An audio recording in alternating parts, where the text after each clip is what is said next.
Olá, espectador e espectadora do Bom de Ler.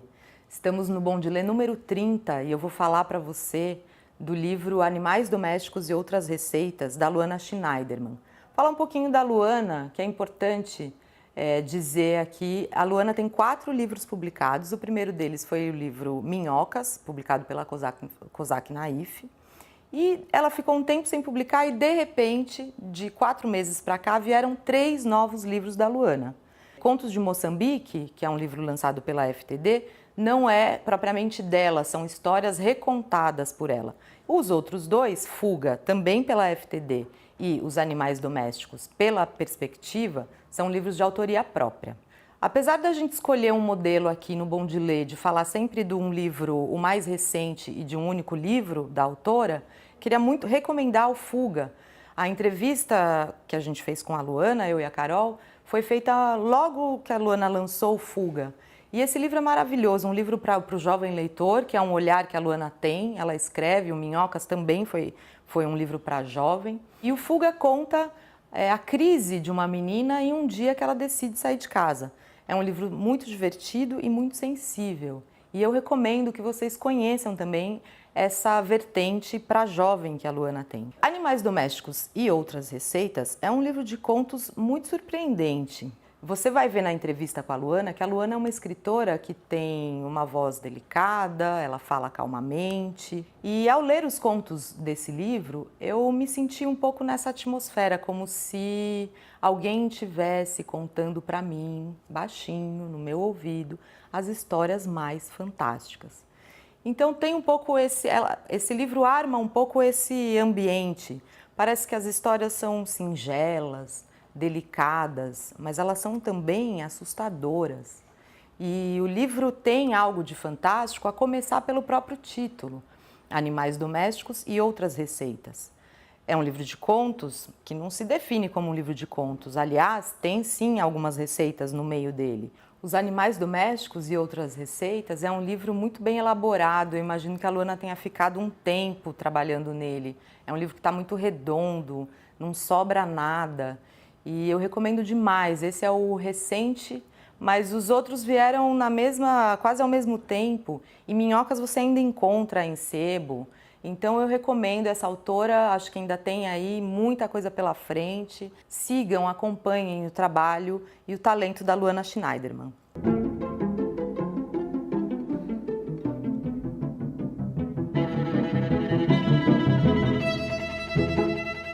Eu acho que eu sempre quis ser escritora, só que demorou uns 35 anos para eu me falar de escritora.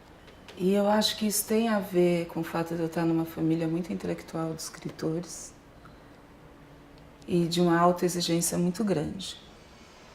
Então, eu acho que eu começar escrevendo para jovem foi meio libertador, justamente porque ninguém liga muito, sabe assim? Fora isso, eu dou aula para adolescente, né? Eu sou professora de português de literatura para adolescente. Eu acho as crianças incríveis e interessantes de verdade, assim.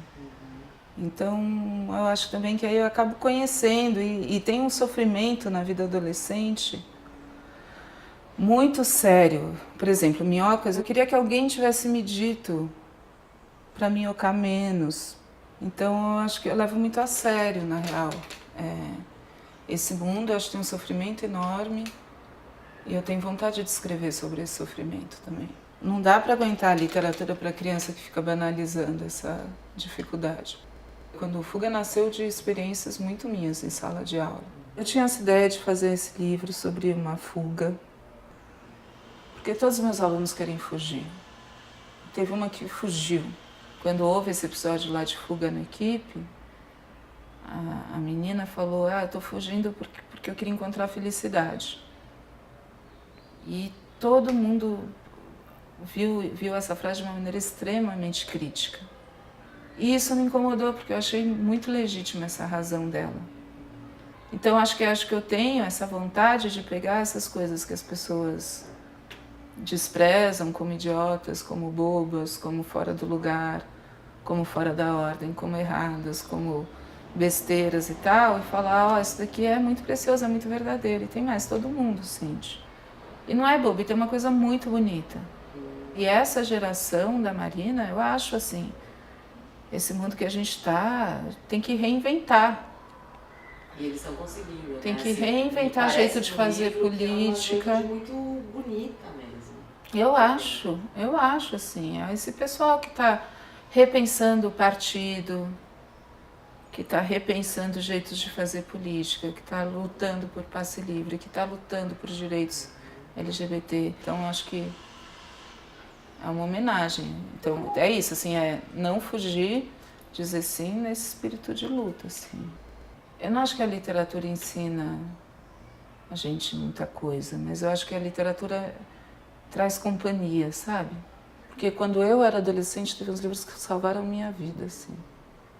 Eu fui uma pessoa muito salva pela literatura de verdade, assim, não é? Eu era super tímida, eu ficava lendo e a literatura me ensinou um monte de coisa.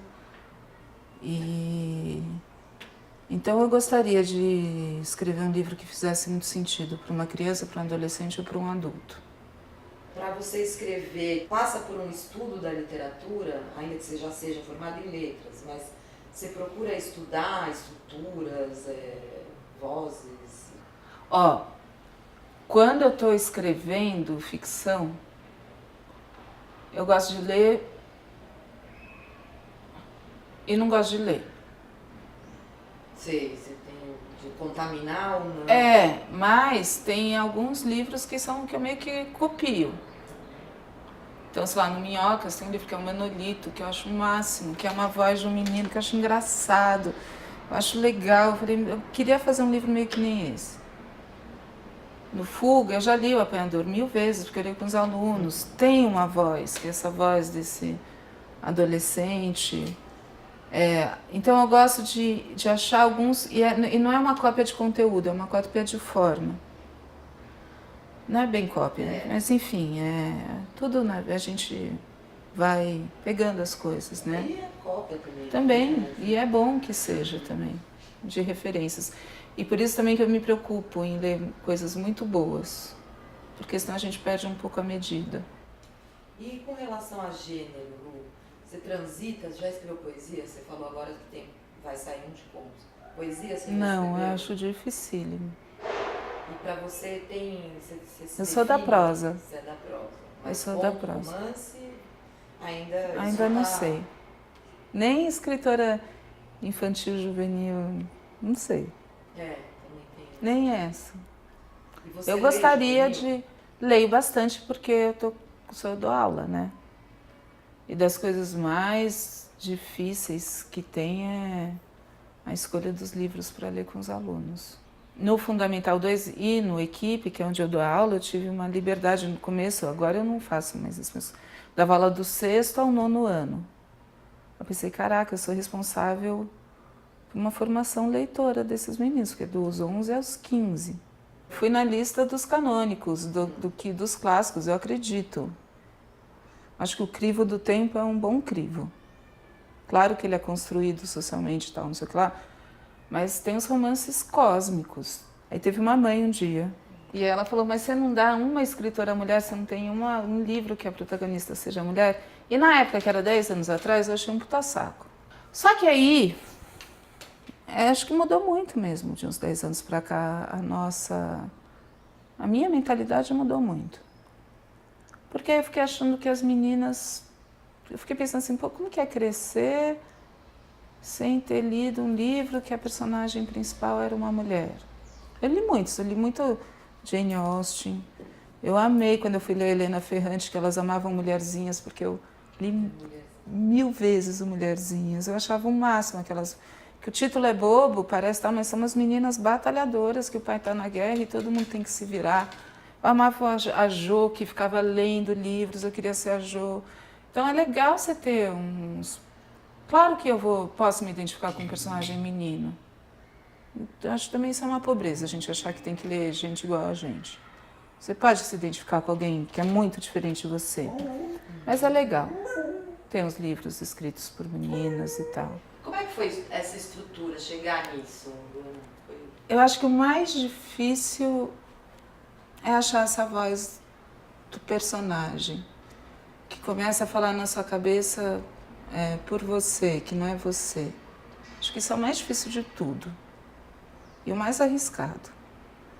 E adolescente também sabe disso. E qualquer um, a gente sente. Quando a voz é falsa, é muito ruim.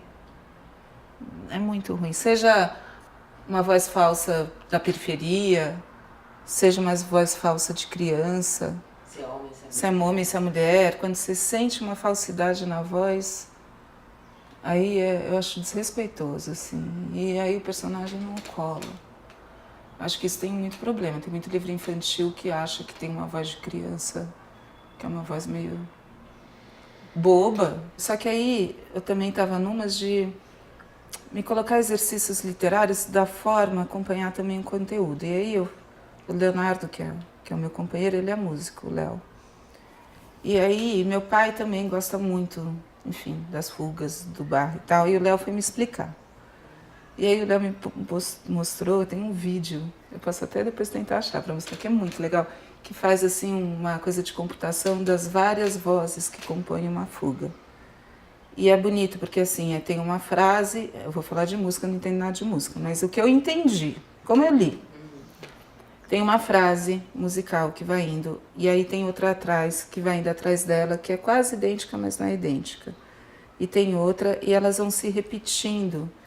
Então, o Fuga, eu acho que ele tem isso, assim, tem uma espécie de uma repetição, uma coisa meio redonda, acho que ela vai. Ela fica, não só porque ela fica se perguntando as mesmas coisas, e que tem a ver com o infinito, tem a ver com essa volta de ônibus que ela fica dando, que é do eterno retorno, que ela fica dando, e o infinito, e como é que vai, e o pensamento, e o DNA, as estrelas, e que é isso que a gente estava falando, assim, eu acho isso muito incrível, que o universo é infinito e assim, um milímetro é infinito também. Então, eu acho que isso dá uma espécie de uma zoeira, uma tontura nela, assim.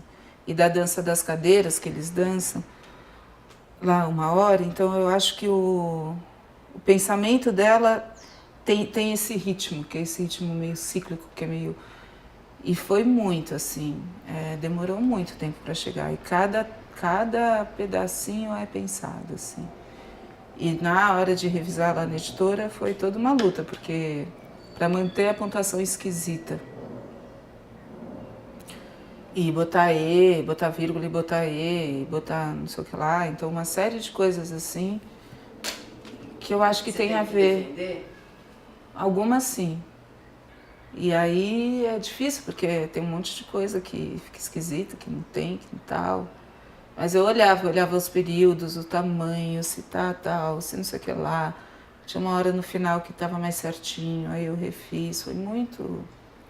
No fundo, essa vida do livro, que estava para sair na COSAC, fechou, foi para outro editor e tal, me fez voltar para ele várias vezes, durante um longo tempo. Teve um dia que eu reuni os amigos, eles foram muito generosos. Você leu o livro inteiro? A gente fez, foi muito legal. Que legal isso. Foi demais. Eu falei, pessoal, quem topa? O livro está pronto. E aí vieram 2 ex-alunos, o Pedro e o Vitor, que tem lá seus 22 anos. A Laurinha, que é filha do Yuri, que agora é minha aluna, que tem 10 anos. E amigos, assim, de professora de física, professora de literatura, não sei o que lá. A gente combinou, assim, eu faço almoço, mas a gente começa... Também é um livro que dá para fazer isso, né? Dá. A gente começa e vai ler o livro inteiro e faz uns intervalos para pipoca e no final a gente... E foi super legal, foi muito legal mesmo. Porque ele tá bem redondo. Tá. Né? Acho que tudo isso... Né? Faz o livro. Não, teve umas coisas, por exemplo, quando vinha o guarda, a Marina, era super combativa. Ela não tinha nem um pouco de medo do guarda, assim. E aí as minhas amigas falaram, Luana, não é fácil você enfrentar um guarda num espaço público, sendo na atualidade. Não tá muito fácil. Então, por exemplo, é bom isso de você ler em voz alta e de você ler do outro, porque as coisas estão fora de tom, parece que vão chegando no tom, assim. Mas você acha que nesse processo do vai e vem... Cresceu, foi bom. E teve outro grande crescimento também, que eu agradeço ao Léo nos agradecimentos, que é verdade. Porque a Marina era só para dentro. Ela era só para dentro. Então, a primeira versão do Fuga não tem festa, não tem gente, não tem amigo, não tem personagem de fora. Era só dentro, dentro, dentro, dentro, dentro. Então, eu não estava aguentando o mundo, era assim. E aí o Léo falou, que mundo que é esse? Mundo, não sei o que é o mundo. E aí teve esse também, porque no começo era só interno. E aí foi muito legal também esse exercício de colocar um externo e falar não é um mundo, não existe um mundo. Existe uma festa com essas pessoas, com essa característica. E aí eu acho que o livro foi ganhando mesmo quando saiu dessa coisa abstrata e foi indo para uma coisa assim muito concreta. Então, qual é essa festa? Qual é? E aí que fica bonito. Acho que nesse processo de eu me assumir como escritora, teve duas coisas. Eu terminei o mestrado, eu separei e eu comecei a fazer um blog que chama Diário da Lulu, que está no ar e que era muito divertido. Foi antes de eu separar que eu comecei a escrever. Depois que eu separei, ficou difícil continuar. Era a época dos blogs, estava super... Então são textos compridos e foi um exercício de escrita diária e eu gostei muito. Nesse blog tinha uma parte que chamava Diário da Lulu. Não, Lulu na escola, era Lulu. Inventei essa personagem que era Lulu, que me dava super proteção também. Era bem legal. E aí a Lulu, tinha as leituras da Lulu, tinha não sei o que lá, e tinha a Lulu na escola, onde eu contava as aventuras da sala de aula. Esse material até hoje eu gosto, fez muito sucesso na época. É muito bacana o Diário da Lulu, e o Lulu na escola é muito legal. E também, acho que o blog me deu esse descompromisso. É um blog. É cronista. Acho que eu sou muito cronista, assim. E aí a segunda coisa foi fazer oficina. Mas foi anos depois, tipo uns 5 anos depois. Tinha vergonha, porque eu achava que... Sei lá. Pôr na roda. Pôr na roda, falar que eu tô fazendo. É meio clichê isso, mas a gente assumir o que a gente quer, pô. É difícil. E assumir que quer ser E assumir que quer. E aí se colocar nesse lugar. A Noemi também falou isso, assim, demorou para se assumir como escritora. Demorou, talvez também pra gente que estuda literatura. Tem um monte de gente, né, que vai fazer letras e para de escrever. Porque, enfim, você fica ali na sombra dos gigantes e... Quando é que você se permite? Né? Quando é que você se permite, pra quê e tal, enfim. Acho que é isso, né? Que quando não tem outro jeito. Mas foi super importante, primeiro que eu conheci o Marcelino, que me ajudou muito a essa... Enfim, nascimento desse eu, escritor, assim. Foi muito legal para falar para todo mundo que eu não podia, não sei o que lá, segunda-feira, porque eu tinha uma oficina de escrita. Mas falar isso não era fácil, porque eu achava que... Tem uma amiga que ela lançou um livro, né, e ela foi falar do livro para alguém, e ela falou assim, mas ó, não é nenhum Joyce. Aí a pessoa começou a rir e falou, óbvio que não é nenhum Joyce, não é? Mas eu acho que quando a gente começa a escrever, a gente fica achando, há uma alta exigência. E aí eu também pensei, junto com a Elisa, que também você tem um grupo de encontro de escritores que te lembra que você é escritor, uma vez por semana, podia ser muito legal. No fundo, eu acho que o Djalma nasceu disso, assim, é uma vontade de... Pô, você não vai ficar pagando oficina também a vida inteira. Então, e eu acredito muito nos coletivos, nos encontros, nos grupos, assim. Só que eu também acredito nisso, né, porque aí, enfim, tinha um pessoal querendo falar, todo mundo, tal, pensei, aí, enfim, aí eu fui... As das pessoas que eu havia conhecido nessas oficinas, eu chamei algumas, do Marcelino e também uma do Nol, que a gente tinha feito no barco. Aí eu fui chamando algumas, assim. Eu não queria que fosse um grupo só de mulheres, só de héteros, só de novos, só de velhos. Então também teve, assim, uma decisão que também, que acho que é isso, assim. Também porque acho que é mais interessante.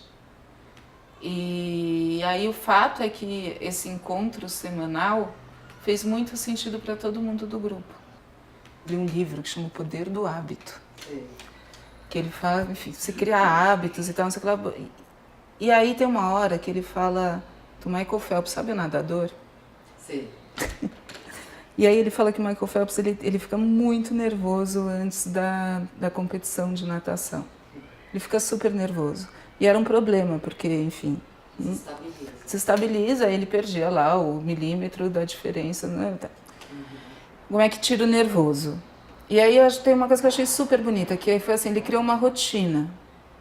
Então ele acorda, aí ele come lá o omelete dele de 1 dúzia de ovos, aí ele faz não sei o que, aí sei lá, ele vai fazer um alongamento que demora, vai da orelha até o dedinho do pé e demora 40 minutos. Aí ele vai ouvir o hip hop, a música que ele gosta de ouvir. Aí ele entra na piscina e faz uma sequência tal. Aí ele bota a roupa dele de nadar, que demora 40 minutos para ele botar aquela roupa. E aí ele senta e tananá. E aí ele vai nadar. E ir nadar na competição virou mais uma etapa de tudo que ele faz na vida. Então aí eu criei meio obsessiva, eu criei uma rotina assim para mim. Então eu acordo, arrumo a cama, varro a casa, vou passear com a Pipa, escrevo 30 minutos. E sabe que aí me deu assim uma baixada, porque assim, varrer a casa, passar com o cachorro, escrever. E é isso também, e ver o que dá para fazer. Tirar do alto, tirar desse lugar, do não sei o que lá, tirar dessa...